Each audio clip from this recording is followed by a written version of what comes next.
ഓം പരാശക്തി നമ. പുകവലി, മയക്കുമരുന്ന് തുടങ്ങിയ ദുശീലങ്ങൾക്ക് അടിമപ്പെട്ട ഒരു വിദേശ യുവാവ്. സുഹൃതവശാൽ അദ്ദേഹത്തിന് അമ്മയെ ദർശിക്കാൻ കഴിഞ്ഞു. അതോടെ ജീവിത രീതി മാറിമറിയുകയും ചെയ്തു. ഒരിക്കൽ ഒരു സത്സംഗവേളയിൽ അമ്മയുടെ വാക്കുകൾ അദ്ദേഹം കേട്ടു.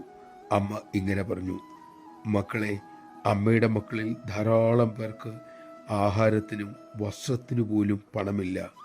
പക്ഷെ ചിലരാകട്ടെ അനാവശ്യ കാര്യങ്ങൾക്കായി പണം ധൂർത്തടിക്കുന്നു. ആ പണം ശേഖരിച്ചാൽ എത്ര നന്നായിരിക്കും. യുവാവിൻ്റെ ഉള്ളിൽ ആ വാക്കുകൾ തറഞ്ഞു കയറി. അയാൾ തീരുമാനിച്ചു, ഇനി മുതൽ വലിക്കില്ല, മയക്കുമരുന്ന് ഉപയോഗിക്കില്ല. അതിനുപയോഗിച്ചുകൊണ്ടിരുന്ന പണം ഇനി മുതൽ അമ്മയുടെ സത്പ്രവർത്തികൾക്ക് നൽകുന്നതാണ്.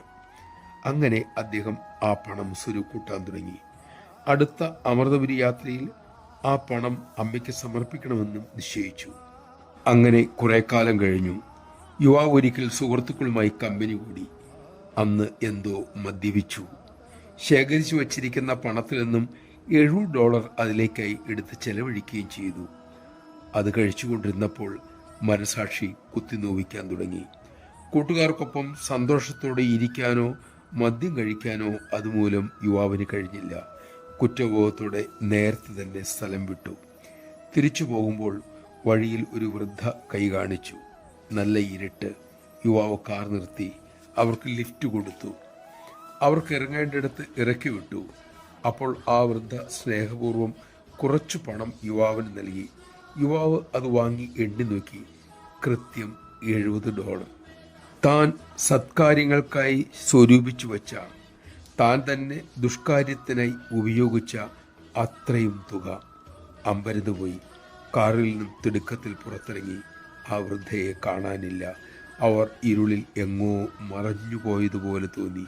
യുവാവ് വീട്ടിലേക്ക് മടങ്ങി. അവർ തന്ന തുക അമ്മയുടെ ചിത്രത്തിന് മുന്നിൽ വച്ചു. ഇനി താൻ ഈ ദുസ്വഭാവം ആവർത്തിക്കുകയില്ലെന്ന് ശപഥവും ചെയ്തു. ഏതാനും മാസങ്ങൾ കഴിഞ്ഞു. യുവാവ് ഭാരതത്തിലേക്ക് വന്നു. അമ്മയ്ക്കരിയിലെത്തി. പരിഭ്രാന്തിയോടെ അദ്ദേഹം താൻ സ്വരൂപിച്ച പണം അമ്മയ്ക്ക് സമർപ്പിച്ചു. ആ മകനെ മുറുക്കി ആശ്ലേഷിച്ചുകൊണ്ട് അമ്മ എല്ലാവരെയും കേക്കെ ഉത്സാഹത്തോടെ പറഞ്ഞു: ഇത് എൻ്റെ മോൻ. ജയ് സായിറാം. നാം ഓരോ തെറ്റുകൾ തിരുത്തുമ്പോഴും ഏറ്റവും കൂടുതൽ ആഹ്ലാദിക്കുന്നത് അമ്മയാണ്. കാരണം അമ്മയുടെ സ്വന്തം മക്കളാണ് നമ്മളെല്ലാം.